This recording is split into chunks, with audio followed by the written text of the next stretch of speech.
الصلاة خير من النوم۔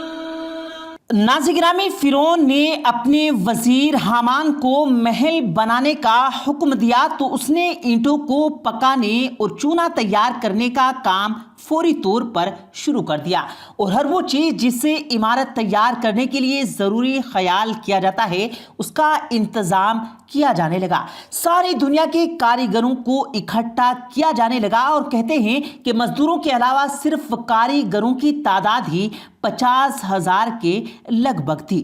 7 سال کے عرصے میں محل تعمیر ہوا، اور اس کی اونچائی اس قدر اونچی تھی کہ جب سے آسمان اور زمین پیدا ہوئے تو اس وقت سے اس کی کوئی مثال نہیں ملتی، اور وہ محل فرعون کی خواہشات کے مطابق تیار کیا گیا تھا۔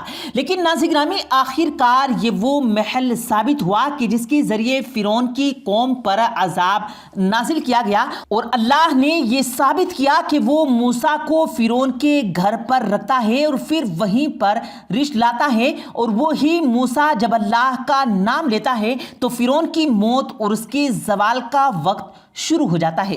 ناظرین گرامی، آج کی اس ویڈیو میں فرعون کے محل کے کچھ خفیہ راستے کے متعلق آپ کو آگاہ کریں گے، لہٰذا ویڈیو کو آخر تک ضرور دیکھے گا۔ اور اس سے پہلے آپ لوگوں سے گزارش ہے کہ جو لوگ ہماری اس ویڈیو کو پہلی بار دیکھ رہے ہیں تو ویڈیو کو لائک کر کے اپنے دوستوں کے ساتھ ضرور شیئر کیجیے گا تاکہ تمام لوگوں تک یہ ویڈیو پہنچ سکے۔ ناظرین گرامی، فرعون کے محل کو اس کے خواہشات کے مطابق تعمیر کیا گیا۔ جب وہ اس سے فارغ ہوا تو اسے حضرت موسیٰ علیہ السلام پر شک گزرا، اور آپ کو اس حوالے سے بہت دلی صدمہ پہنچا۔ بس اللہ نے جناب موسیٰ علیہ السلام کی طرف وحی بھیجی کہ اس کو ترک کر دو، اس کے بارے میں مت سوچو، کیونکہ میں اسے ایک لمحے میں برباد کر دوں گا۔ فرعون اور اس کے خاص لوگ محل کی چھت پر چڑھ کر آسمان کی طرف تیر پھینکنے لگے۔ جب وہ تیر واپس آئے تو وہ خون آلودہ تھے۔ یہ دیکھ کر فرعون اور اس کے حواری کہنے لگے کہ ہم نے موسیٰ کے رب کو قتل کر دیا ہے۔ معاذ اللہ۔ اللہ نے جبریل امی کو حکم دیا تو انہوں نے اپنا پر مار کر اس محل کے 3 ٹکڑے کر دیے۔ اس میں سے ایک سمندر میں گرا، ایک ٹکڑا ہندوستان میں اور ایک ٹکڑا مغرب میں جا گرا۔ روایت میں یہ بھی آتا ہے کہ ان ٹکڑوں میں سے ایک ٹکڑا قوم فرعون پر بھی گرا تھا، جس سے 10 لاکھ فرعونی لوگ ہلاک ہو گئے تھے۔ اور یہ بھی روایت موجود ہے کہ جو لوگ اس محل کو بنانے میں شریک تھے ان میں سے ہر کوئی ڈوب کر یا جل کر یا کسی اور آفت کا شکار ہو کر مر گیا تھا۔ اللہ نے فرعون کا محل طلوع فجر اور طلوع آفتاب کے درمیانی وقت میں تباہ کر دیا۔ جب فرعون نے دیکھا اور اپنا باطل ہونا انہیں معلوم ہوا تو انہوں نے جناب موسیٰ علیہ السلام کے خلاف جنگ شروع کر دی۔ پھر اللہ نے انہیں معجزوں سے آزمایا، اور ان معجزوں میں عصائے کلیمی، ید بازا، طوفان، ٹڈی دل، جومے اور مینڈک اور خون صورتوں کا بدل جانا اور دنیا کا پھٹ جانا شامل تھا۔ فرعون کے محل کے متعلق بھی یہ آتا ہے کہ فرعون نے خدائی کے دعوے سے پہلے محل بنوایا تھا، اور اس نے مرکزی دروازے پر بسم اللہ الرحمن الرحیم لکھوا رکھا تھا۔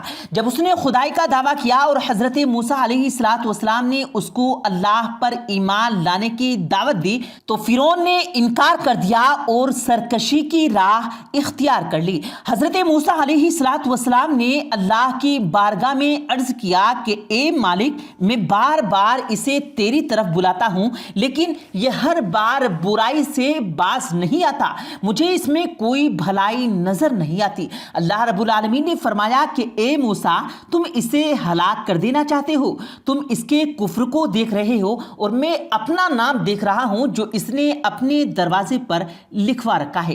ناظرین گرامی، ایک لمحے کے لیے خیال یہ بھی کیجئے کہ اگر اللہ رب العالمین کا نام ہمارے گھروں کے دروازے پر اور ہمارے دلوں کے دروازے پر لکھا ہوتا ہے تو کیسے ممکن ہے کہ ہمارے گھر میں کوئی حرام چیز داخل ہو اور ہمارے دل سرکشی میں ڈوب جائیں۔ ناظرین گرامی، فرعون کے محل کے حوالے سے یہ خبر بھی سامنے آ رہی ہے، جو اس کا ٹکڑا ہندوستان میں گرا تو وہ ٹکڑا تھا کہ جو خفیہ طور پر تعمیر کیا گیا تھا۔ اس محل کی تعمیر میں 7 سال کا عرصہ لگا تھا اور اب سوشل میڈیا پر کچھ بحث ایسی سامنے آ رہی ہے، اس کو تلاش کیا گیا ہے اور اس میں خفیہ راستے بھی تلاش کیے جا رہے ہیں جو فرعون نے خود چھپنے اور بھاگنے کے لیے تعمیر کر رکھے تھے۔ ان میں کتنی حقیقت ہے، کتنی سچائی ہے، یہ تو کوئی نہیں جانتا، کیونکہ فرعون کے محل کے متعلق کوئی بھی صحیح سند اور روایت ابھی تک سامنے نہیں آ سکی کہ اس کا جو ٹکڑا ہندوستان میں گرا تھا وہ کب اور کہاں پر موجود ہے۔ لہٰذا اس کے متعلق آپ کیا سوچ رکھتے ہیں، کمنٹ باکس میں کمنٹ کر کے ہمیں ضرور آگاہ کیجیے گا۔ ہم آپ کی رائے کو بہت زیادہ اہمیت دیتے ہیں۔ ناظرین گرامی، فرعون دراصل مصر کا ایک بادشاہ تھا جو کہ زمین پر اب تک کا سب سے بڑا شیطان ڈکٹیٹر تھا۔ وہ بہت ہی خود غرض اور متکبر انسان تھا، نہایت ہی بدتمیزی سے پیش آتا اور متحد تھا اور انہیں میجر انتہائی ظالم اور متکبر بادشاہ تھا۔ اس نے کئی سال تک لوگوں پر حکمرانی کی اور اپنے ظلم و ستم کی وجہ سے وہ بہت مشہور ہوا اور اس کی ایک بیوی تھی جس کا نام حضرت آسیہ رضی اللہ تعالی عنہا تھا، جو کہ ایمان لے آئی تھی اور اس کے علاوہ فرعون کی اپنی کوئی اولاد نہ تھی۔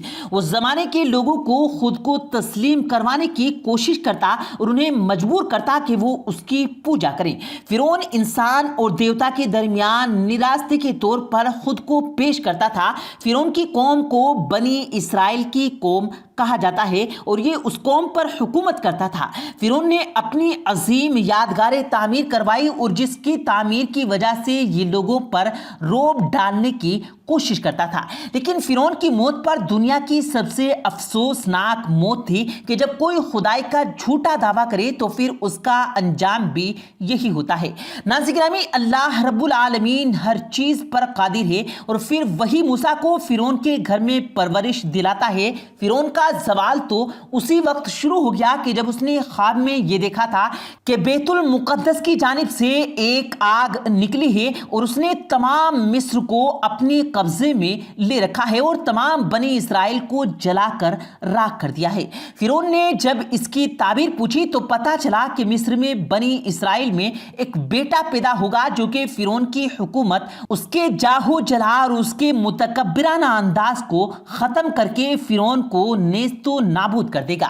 لہٰذا فرعون نے بنی اسرائیل میں پیدا ہونے والے ہر لڑکے کو ختم کرنے کا حکم جاری کر دیا۔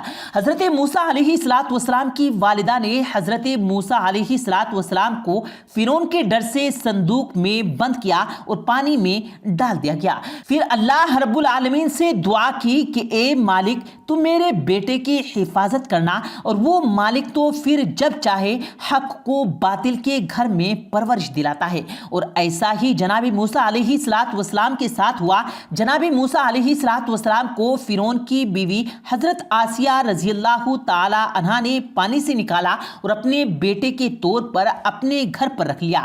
پھر حضرت موسیٰ علیہ السلام کی وہاں پر پرورش ہوئی اور جناب موسیٰ علیہ السلام ہی فرعون کے خاتمے کا باعث بنے۔ پیارے دوستو، امید کرتے ہیں آپ کو آج کی ہماری یہ ویڈیو ضرور پسند آئی ہوگی۔